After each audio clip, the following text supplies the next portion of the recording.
Did you know that every year about 100,000 men are widowed? A widow's grief is one thing, and a man's grief is another thing, because we each grieve differently. Today, I want to speak to Dr. Jim Meyer, who knows firsthand what it means to experience grief, the grief of becoming a widower.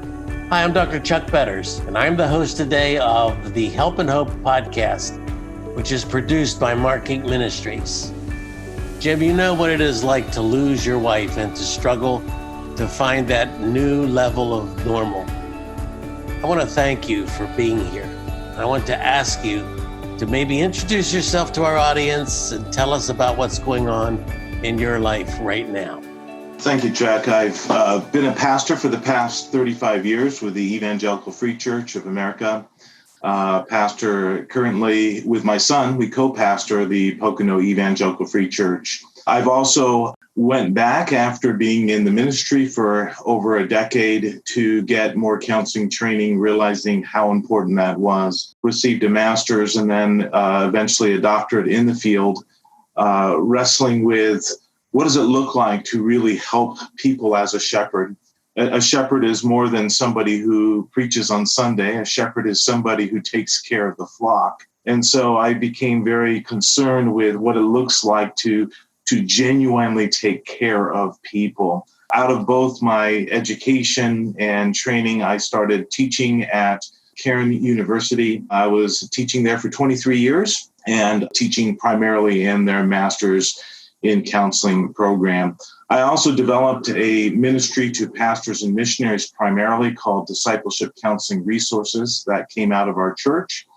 Now that I've moved away from education and my wife, who was a third grade teacher, is moving away, she was in a Christian school, is moving away from education. We're joining together to really grow the Discipleship Counseling Resource Ministry through our church. I'll be starting seminars in October. Already have a seminar I'll be doing in Atlantic City and a seminar I'll be doing in the Poconos starting in October, and then various other ones already starting to be scheduled. So we're looking forward to that, doing a seminar on intimacy with God and how that's foundational for every other thing in the Christian life.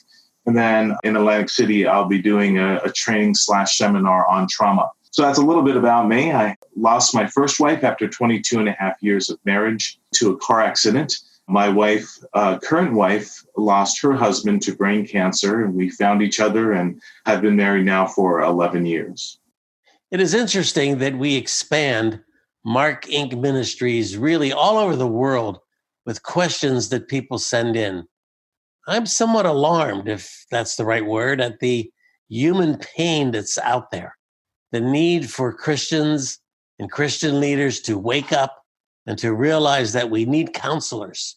We need people who can help take somebody by the hand, as you mentioned a minute ago, and shepherd them and to walk them through the more difficult moments in their lives.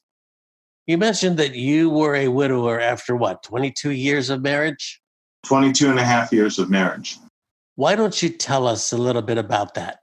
Well, things seem to be very normal as normal as things could be in my life. My wife and I had just come to the point where we were empty nest.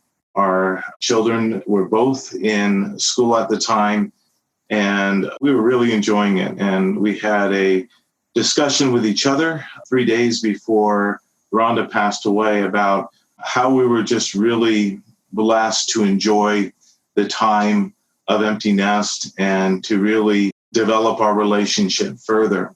I was preaching a series through Matthew 7, and I was coming to the point where I was preaching on building your house on the rock. And I read a text, or the text then talks about the rain beating upon the house. And as I studied that for the first time in 22 and a half years plus of ministry, I was just driven to my knees in that moment and saying, Lord, is something going to happen this week? And that was on Sunday afternoon. After I preached my morning message, I go and study in the afternoon. And 2 days later, My wife, who was the guidance counselor at Lehigh Valley Christian High School, didn't show up for work. And they called me and asked me if I knew where my wife was. And as I was frantically trying to figure out where she might be, I saw a state troop car coming up my driveway. And I knew something serious had happened at that point. And I was deeply impacted by going out there and realizing that something was wrong. And they told me, I said, "Is this about my wife?" And they said, "We need to go inside." And the two officers asked me to sit down and shared with me that my wife was gone. And at first it was shock, and I hardly believed them. And I asked them, "Are you sure?" And they said, "Mr. Meyer, we're definitely sure it's your wife. It's been confirmed." And that set forth for really several years a cycle of severe depression. I struggled with depression deeply. I wouldn't call it clinical depression or a major depressive episode because it's related to grief, but it still was very real. I lost over 40 pounds, and I grieved very deeply that loss and struggled in that pain for quite some time. It was about a year into my process of grief that Kathy and I started communicating and met each other about 11 months after Rhonda had passed away. We knew each other when we were young, but those 11 months before I met with Kathy were probably some of the loneliest times of my life and taught me about intimacy with God in a really deep way. We had 2 children. My wife had 3 children. We now have 11 grandkids with the 12th coming. So that's a special part of. How old were your 2 children? My son was in his early 20s, and my daughter had just gone off to school. So she probably was 18 years old. Were they with you at the time that you received this news? No, they were not. My daughter was in Wisconsin at a wilderness campus of Cairn University, and my son was at the school at the time. My daughter was extremely impacted by the news, and I could hear her breaking down and was very concerned. She had asthma, and I was very concerned about the impact of the grief for her at the time, and really struggled with that. My son hopped in his car and came home, which at that time, worried me that he would, being driving in that condition. So it was very, very troubling. My dad, who at that time was still alive, came over. He was the first one to come over. The state troopers would not leave until a family member arrived, and they waited until my dad came. And when he came, he just wept with me, and it was very, very powerful. I know one of the hardest things when we lost our son, Mark, was the fact that I could not fix things for the rest of my family. To watch our kids hurt and my wife hurt. And I know as men, we like to fix things, but this was something that I could not fix. Did you experience this kind of pain? Yeah, I was constantly struggling with the fact that there was no fix. Chuck, it's interesting, as you study scripture, I developed a counseling model through the book of Job. As you look at Job's friends, one of the major mistakes they continued to make was they were trying to fix Job's grief. And so it's not only just fixing my kids, my life, but you really want to sometimes fix the grief. And in the summer, my wife passed away in February, and in the summer, I started really studying the Word of God and realized God didn't want to fix me. God wanted me to grieve well. And that's why I really shifted into the process of moving toward intimacy with God, which, by the way, was what God was trying to do with Job. You see at the very end in Job 42, Job goes from, "I've heard you, and now my eyes see you," speaking of the intimacy that he experienced with God. And God approached Job in a very different way than his friends did. God approached Job with question after question after question, starting in chapter 38, where were you when, and all those questions to really get Job thinking. And it moved Job to intimacy with God. And that's what I find with with myself was, in the beginning, I was trying to fix it. And then as I started pursuing God and pursuing his word, I realized that God's design and desire in the Christian life through grief is to bring us into intimacy with him. You mentioned a minute ago, 11 months after you lost your wife, that you went into a really deep depression. And I'm assuming that you were taking on responsibilities in your home that were never really your responsibilities prior. What was it like making those day-to-day adjustments in your house without your wife? Yeah, it was quite difficult. I think that one of my solutions, one of my fixes to my grief was to get very busy. So anything that got me busy was something that I didn't mind. That was kind of my fix to it. Again, not God's fix to it. So some of the responsibilities that ended up falling upon me that Rhonda had taken over, I didn't really see them as burdens. I just jumped in, but then, when I would come home to a dark home, those would be the moments where the pain was most severe. And it felt like a darkness just kind of overwhelming, me, my soul in those moments. And again, that's where from February to May and June time, I really had to make that shift and understand that trying to fix the grief and trying to fix the depression, that was another thing I was trying to fix, was the depression. And Chuck, I met my current wife 11 months later in January of the following year. And, we got married in July of the following year. So, about a year and a half. But that didn't change the struggle with depression. The depression really was a battle for close to about 3 years in my situation. And so just falling back in love, which was something I never thought would happen, wasn't just a solution to the grief. The grief needed to carry out for me several years. And it was easier with my wife because she had lost her husband. So she was very sensitive to the fact that we were both still in the process of grieving, even though we were remarried. I've had the opportunity with some of my close friends, because I'm at that age where I lose good friends. Watching really good friends going home to be with the Lord. Some of them suddenly have left us, and even recently, some of my closer male friends have become widowers.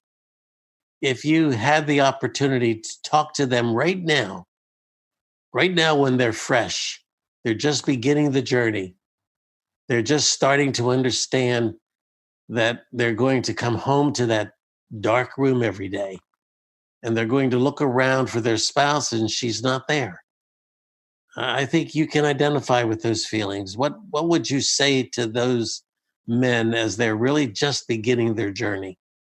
I would probably say very little and ask more questions. Unlike Job's friends. Yes, I think I would say very little and just let them talk. And I find that can be very cathartic to, just be able to express what's going on.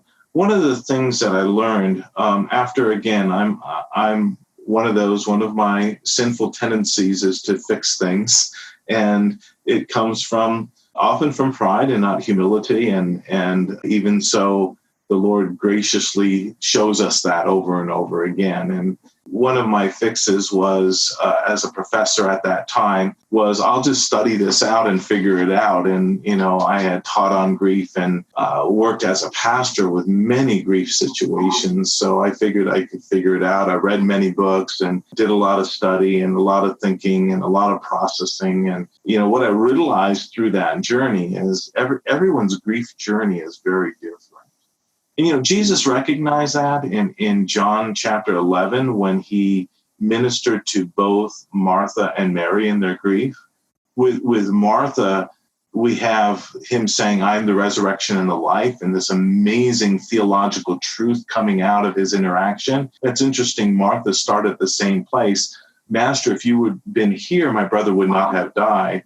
Mary does the same thing in John 11. She says, "Master, if you were not here, my brother would not have died." And yet we find Jesus emotionally connecting with her. So with Martha, it was his cognitive connection, and his spiritual connection. With Mary, it was just an emotional connection. And I find that your question is really important, because it's about people being sensitive to that. This is their journey, and we need to join them in their journey. And we don't need to have a formula, but we need to be open to really pursuing and asking questions. Precisely.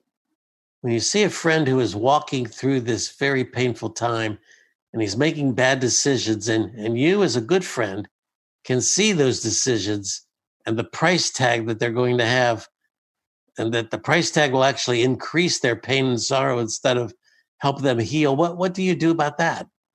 Yeah, I mean, I think, again, there are certain sinful issues that have some clear biblical responses that we need to come alongside and really help, redirect them. And so I'm not, before I say what I'm going to say, I'm qualifying it as, I recognize that when there is sin, we have to biblically deal with sin. On the flip side of that, I think that when people who are going through grief or other very serious situations in their life, and they start making poor decisions. Let me give you an example. Let's say somebody immediately starts dating anyone and everyone, or, would be an example of a man who's just lost his, and people are scratching their head. I don't scratch my head. I assume that that's a symptom, and there's an underlying issue that touches off the pain.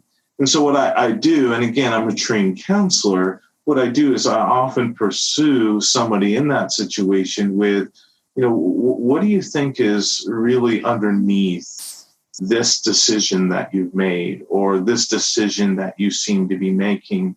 And usually, Chuck, what I try to do is I really try to connect with their pain and process their pain, and then talk about what would be a solution for their pain. Because what they're doing is they're going with a symptom to solve their pain. They're trying to often minimize their pain by jumping into something else, or having a relationship that's inappropriate. There's all kinds of ways to stifle the pain, but in the end, the pain, just as you were pointing out, gets greater. And so I try to tap into that pain and talk about what would be a true answer for that pain.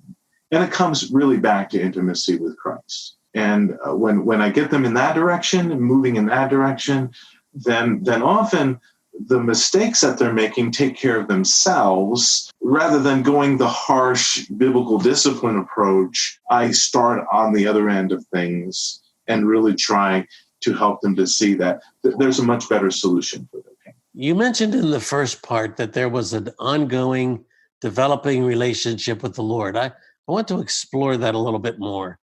How did you cultivate your relationship with the Lord in those very lonely, dark first months without your wife? Well, first of all,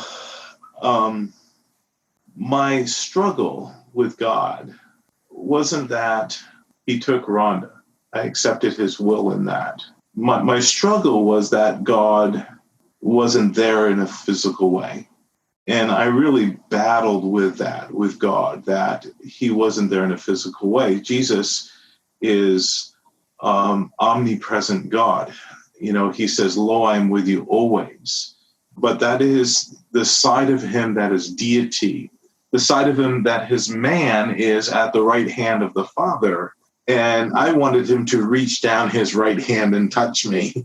That's what I wanted from Jesus. And that's not Jesus's role right now. And so I had to really learn to accept that Jesus was there in a real spiritual way. And I started pursuing Jesus based on truth of why he was with me, why I was not alone, why the truth of, "Lo, I will never forsake you," was true in my situation.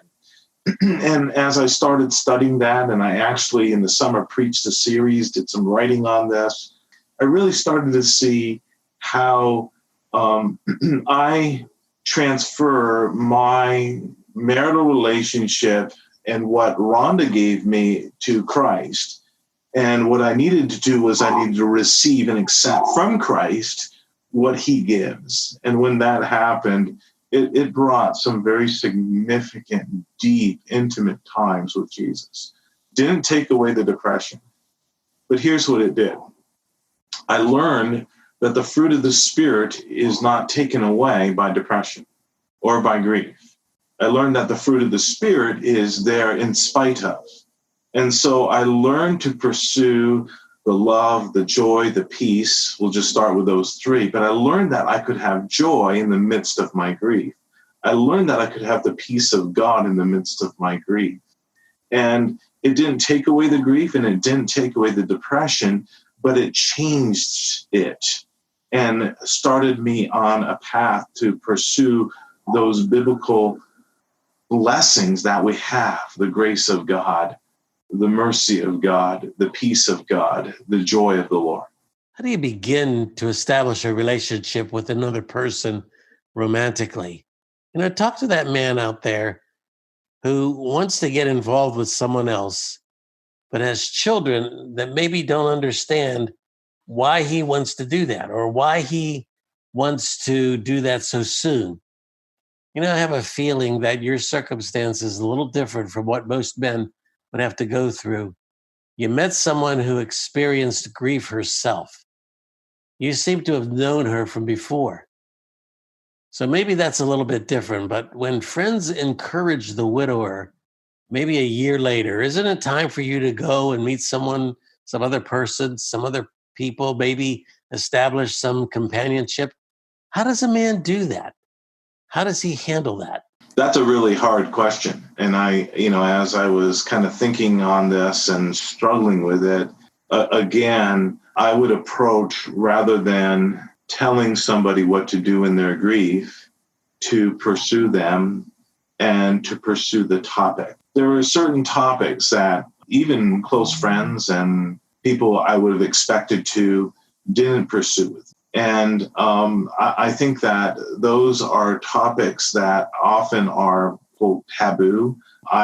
For most of my married life, and particularly the last 17 years of Rhonda and I being married, God just blessed us in intimacy, both sexually and in other ways. And that being gone was very, very difficult. And I really didn't have anyone to process that with. And I was even embarrassed to say I was struggling. And by the grace of God, he protected me and protected Kathy and I when we got together. But my point being is I sure understand the struggles. And what I think a person really needs, Chuck, is not a specific direction or a specific formula as to, okay, it's been a year, now you can start dating again. I think what they really need is somebody to come alongside them and in a very confidential, and that's key, confidential, in a very confidential way, to start talking about some of the battles that they're facing as a single man. And I think it was very difficult, particularly having been a pastor and a professor, for people to see me as a single man. There were many people who ministered to me very, very deeply. So I want to make very clear, several of my colleagues did a fantastic job at a school where you're a professor, and counseling, obviously, they're very trained. And I had a close friend who really was there for me at any moment, at any time. But those are the things that I've really committed to help people through, is to kind of wrestle with, how do we go about finding companionship? And that's a discussion. That's not a formula.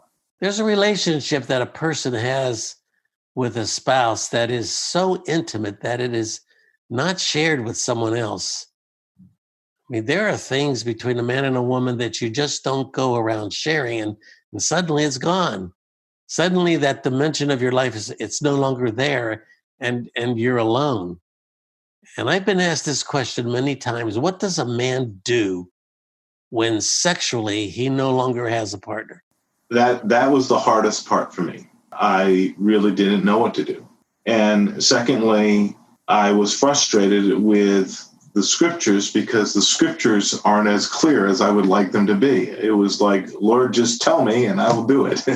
And other people will just say, well, I can't do that. And, it's very clear that God doesn't want us to fornicate or, move into those areas that are improper. I think that the temptations that weren't there at all of a sudden were there. And that's where I said it was the grace of God. I'm not going to give you a clear answer, but I will give you what was clear for me. I had to pray through it. I think that, just as Jesus speaks of to the disciples of the demon that they couldn't cast out, he says, this doesn't come out without fasting and prayer. I think that that's an area where particularly men who are now single, most will need to concentrate their energy in prayer. And I think that's really an important discipline that needs to be applied. It is, and it's something I've said to not just single men, I've said it to married men who are struggling, let's say, with something like pornography. I asked them the question, if you're really genuinely praying at that time, could you be viewing those images? And the response is, no, I couldn't be doing that if I was genuinely praying. And my point is, well, if Jesus is with you in that and he's there with you, isn't it time to put that aside?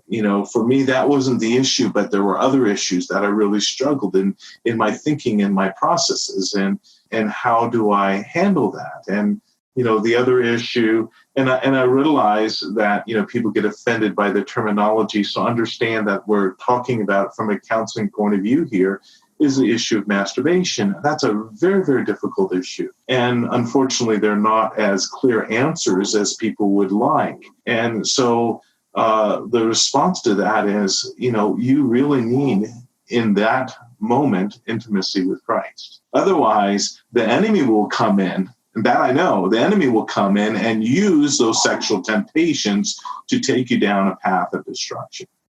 Was there a particular man and others alongside of you who maybe became some sort of accountability partner for you? Did you confide in these individuals your own personal struggles? Fortunately, they didn't get to a point where I felt like I needed to confide, but unfortunately, they were there and they were real. And I was, from my point of view, probably too embarrassed to confide. So, Chuck, I'm going to put the responsibility on the other person because I know I've been on that side. Now, that doesn't mean people understood that and knew that. I had a very close friend who would have genuinely talked through that with me. And I know that when he first saw me after Rhonda passed away, he just wept. I mean, just wept. Because he was that deep of a friend and knew the pain I was in. And he was truly a Jonathan David type of friendship that I had. And I'm very grateful for that. I also had a really good relationship with my dad, and we could talk, but I'm going to put that on the other person. So I'm not going to put that on the person who's grieving. I'm going to challenge, particularly in this venue, I'm going to challenge those of us who have the opportunity to come alongside. And say, ask the hard question. Ask about those sexual issues that are there. A person has been married, and had, in my case, had a very good, healthy sexual relationship. Well, when that is gone, just like that, for me, it was a car accident, so it was gone. That is going to be a struggle. A question that I find hard to answer from a layman's perspective, because you are a pastor, is the role of the church. What ought to be or should be the role that members of the church play when it comes to someone who experiences sudden grief or sudden loss like you did? I know the reason I'm asking this question is because I know that as a pastor, many of the people in my church moved away from me. They didn't want to be close because it was too much for many of them to bear. When we lost our son, Mark, they really feared saying the wrong thing or doing the wrong thing, so they did nothing. Many of them, now there were a few who put the surgical gown on, so to speak, and went into the operating room with me. and were willing to get bloodied up, but most did not. And long term, basically, few did. So the question to you is, as a grief counselor, you're addressing a group of people in the church who have experienced a good friend or someone in the church who knows a good friend who's experienced sudden loss. What should their role be? And I'd come back, Chuck, to be a good listener. I mean, I think that's a really major factor. People who are good listeners who come alongside, you don't feel like they're abandoning you because particularly if they're patient, they just let you talk. Notice, coming back to Job's friends, notice when Job started to talk, what they try to do. They try to correct him. They try to fix him because they didn't like some of the things he was saying. I mean, there were some pretty strong things that Job said. If you study from chapter 3 through chapter 37, he even says, "I wish I was never born." He bemoans in many laments God and what God has done, and his friends, rather than coming alongside and listening, tried to correct him, tried to redirect him, tried to fix. And so what we have to me in the most important element of grief is a person, when they are ready, needs to be listened to. And so it's about being ready to ask the question. It's about being ready to come alongside. It's about being willing to. I had one couple that I think it was once a week or once a month, they just would take me out to eat, knowing that I was fixing my own meals. They just took me out to eat. I do understand what you're saying. I particularly experienced in certain circumstances people moving away and feeling like they were no longer what they were before. But then again, Chuck, I was no longer what I was before. I had changed too. So I realized that and tried to show grace to them. But that can be very painful. So the challenge is come alongside. Isn't that what the word encouragement means? To come alongside? That's the picture of encouragement in Scripture, is that, rather than, and by the way, the word encourage in the New Testament, the Greek word can mean both exhort and encourage. The problem is we try to do it with the finger pointing at what's wrong rather than coming along and putting our arm around and really joining them in their pain.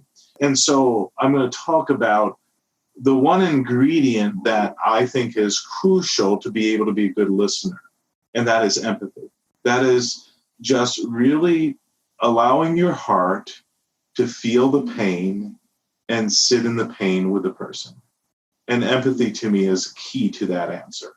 I know you're focusing a lot on leadership and ministering to those who are pastors and missionaries and other church leaders who are walking through their own chambers of grief. But what makes grief in a leader's life different than grief in an ordinary layman's life? Well, first of all, and I wouldn't just say it's grief, but my experiencing in over 20 years of counseling pastors and missionaries is that Christian leaders are often isolated. And as a result of that, they feel like they can't have those deep, intimate relationships, particularly in the ministries. And I understand that. And it can cause even deeper pain when you lose a deep friendship, which I've experienced, and it happens. But I've often asked the question, particularly toward when we're moving away from the problem in counseling and we're moving toward the future. I often ask the question of a pastor or a missionary, who do you go to? And the answer often might be their spouse. That's often the answer. I go to my spouse. But more often than not, the answer was, Jim, it's you. And I point out that's not sufficient enough. And so what I would say to leaders is, you need a network of friends. You need a network of relationships that are beyond those who you're ministering to, where you can go and really be fed, and in the context of grief, really have somebody empathize and share your grief with you. I've been a church leader for over 50 years now, and there's a sense in which, he's got it all together. He has all the answers. He's strong in the pulpit. He's strong in his teaching, and blah, blah, blah, and on it goes. And many pastors will fit that bill. I know when we lost our son, Mark, I didn't know who to turn to for help, because the questions I had were on the faithfulness of God, on the love of God.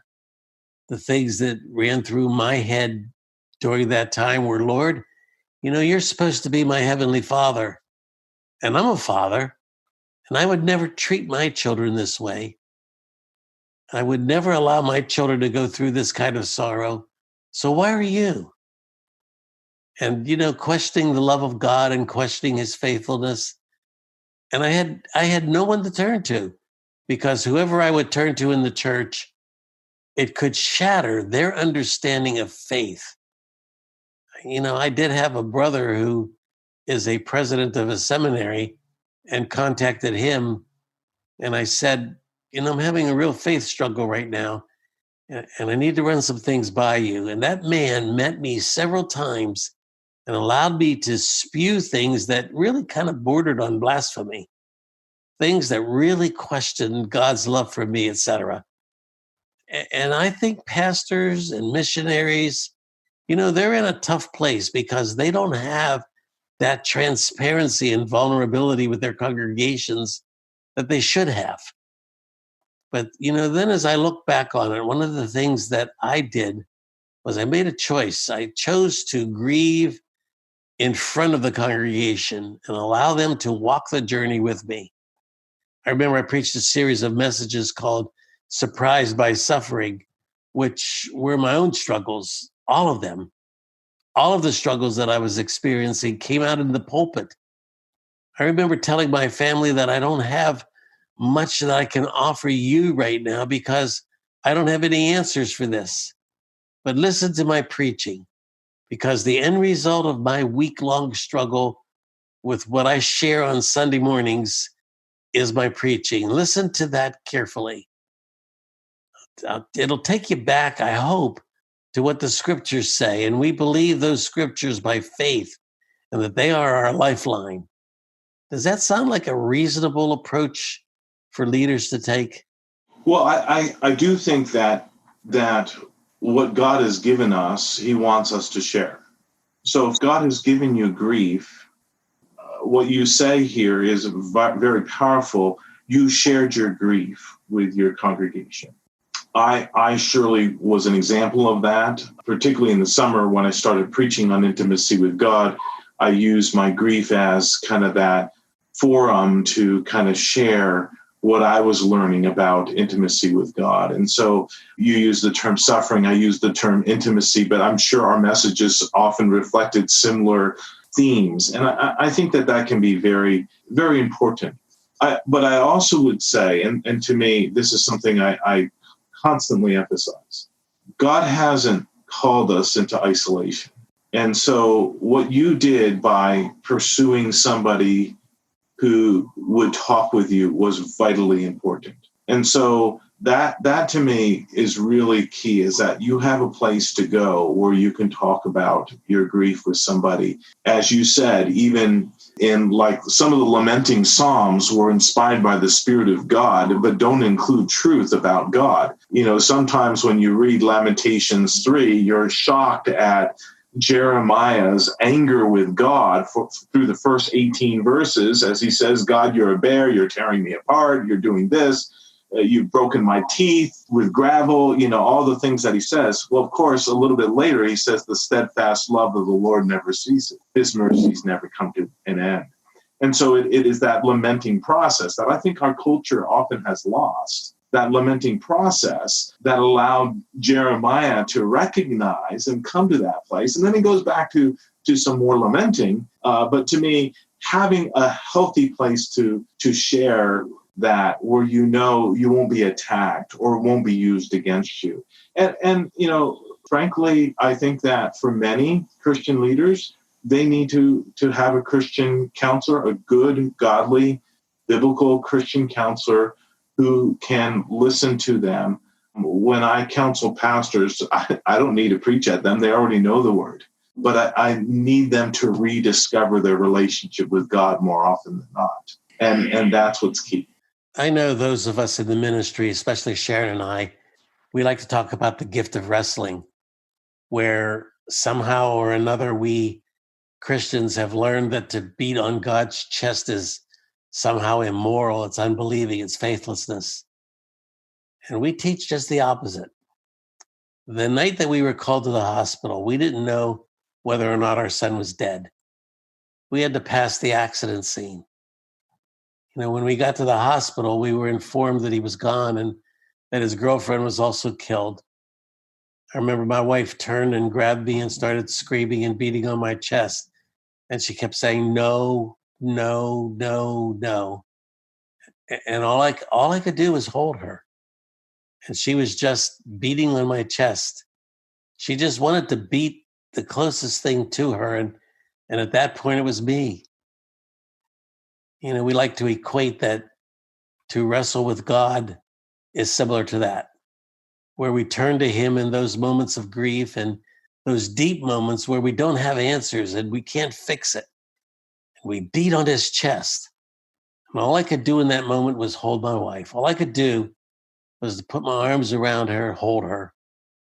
Sometimes, I think that that's what God does. He puts his arms around us.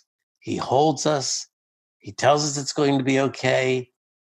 All the while we were beating on his chest and screaming, no, no, no.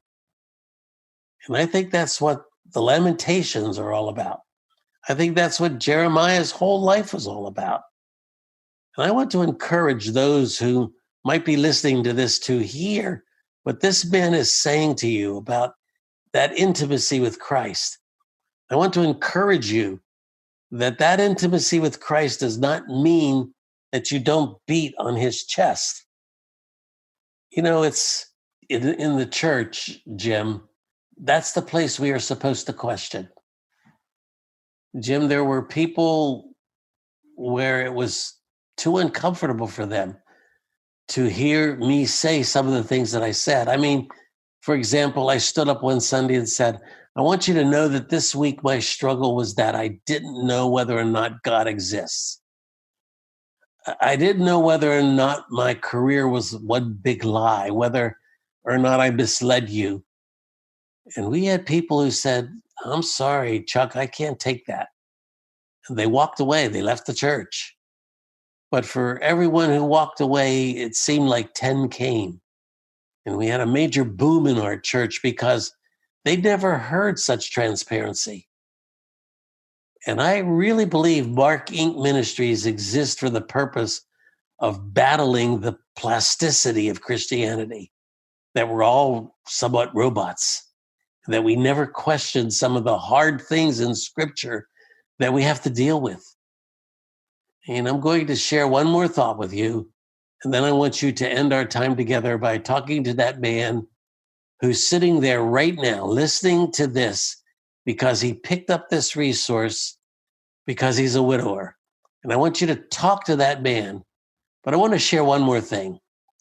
We talk a lot about Job today, and shortly after we lost Mark, my leadership sent me away for about 3 weeks.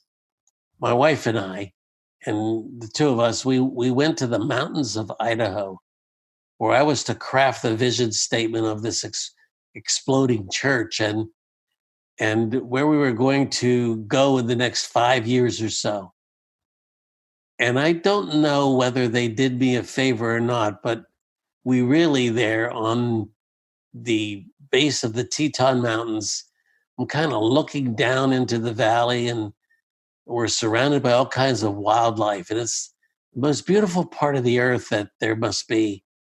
I'm sitting there on the deck of that porch, and I'm weeping and beating on God's chest and questioning his love and questioning everything about him and questioning this and questioning that. And I opened my Bible to Job 38, not on purpose. It was just God led me to Job 38. Now, Job 38 starts out with, and I'm translating now. Okay, Chuck, it's time for you to shut your mouth. It's time for you to listen. You've been moaning and groaning and complaining this whole time, and now it's time for me to ask you some questions. Of course, all of this serves as an introduction to Job 39, which takes on the faithfulness of God. And where were you when I set the mountains in place? Where were you when? Where were you when I did this? And where were you when I did that? And he asks a series of questions. And as I'm reading those, I'm looking out into the Teton Mountains and looking down into the valley, and I'm watching the very things he's talking about. I'm watching a hawk, watching an eagle. I'm watching wildlife. I'm watching the mountains. I'm watching the clouds move over the mountains and through the mountains. I'm watching a storm on the other side and clear as day on the opposite side. And I'm watching all the things described in Job 38. Man, I got to tell you, that was humbling. That was a time where he didn't have to tell me to shut up. There was nothing I could say because I kept asking, where are you? Where were you when? And he's showing me right there in front of my eyes that because of the faithfulness of God, some of these things come to us clearly and clearer when we struggle, and when we lament, and when we question, and when we wrestle. What are your thoughts on that? Well, I would like to speak to whoever would be watching this and say, you have a choice. And that's really important. And we see that reflected in your story. It's reflected in my board sending me away too and struggling. That was probably the most difficult time of my grief, was when I got sent on a sabbatical for 4 weeks. And I similarly struggled, but at the same time, and for me it was on the beach, came to a real understanding of the fact that God is. And to me, when you truly embrace the truth that God is, and that God is eternal, and God is not temporal. Life in this context with death is temporal. We have eternal life, but we have a choice, and that's to turn to God or turn away from God. And if you're passive, you're turning away. And my challenge would be, in these instances, it's going to be hard, but turn your heart to God. It is, in essence, what we see over and over of those who are godly in Scripture. In crisis, in suffering, and in grief, they ultimately turn to God. And to me, that is the answer for our hearts. That is simple, but don't be passive. Be active, be intentional. Understand that God wants you to actively turn to Him in this moment. And that's where your power is. That's where grace is.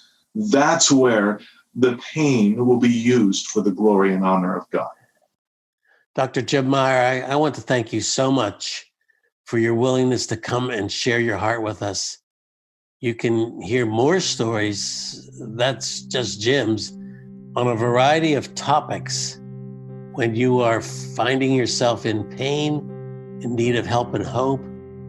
Mark Ministries, we want you to think of us. Markinc.org is the place to go, markinc.org.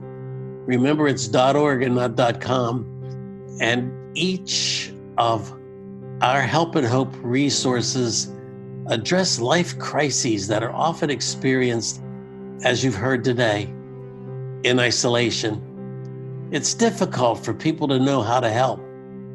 And we like to tell stories of people who walked the walk, who are down the road from us a ways and are able to look back and minister to those who are coming behind them. So each of our stories, every single one of our stories, offers encouragement, not only to the one experiencing the crisis, but also serves to equip those who love them and want to help them. We offer all of our resources for free because people who share our vision to offer help and hope underwrite the production cost.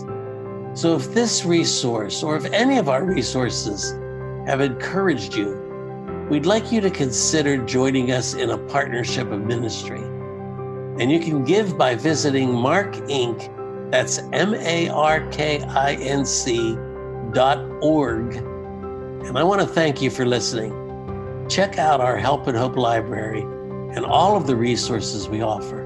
And Jim, I want to thank you again. It's been so good to have you here ministering through your own pain and your own sorrow. Thanks for being so transparent. We really appreciate it.